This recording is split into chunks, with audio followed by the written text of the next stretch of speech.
Для просмотра цифрового телевидения старых телевизоров необходима приставка цифрового телевидения. 21 авыл җирлегеннән килгән волонтерлар укулар үтте.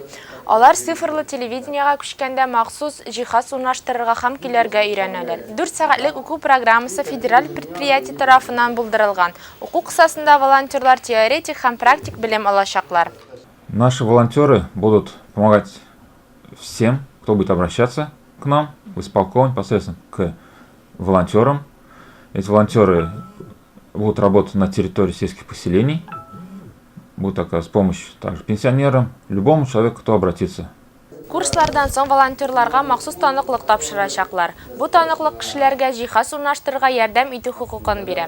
Ярдәмне алар бушлай башкарачак. Аеруча игътибар өлкән яшьтәге кешеләргә һәм инвалидларга бирелер дип көтелә. Барлыгы районда 1 мартка 18176 хуҗалык исәпләнә. Аналоглы телевидениене 159 хуҗалык куллана. В настоящее время в Республике Татарстан 157 населенных пунктов находятся вне зоны охвата цифрового эфирного телевещания. Наш район в эту зону не попадает. Соответственно, у нас не должно быть проблем с этим.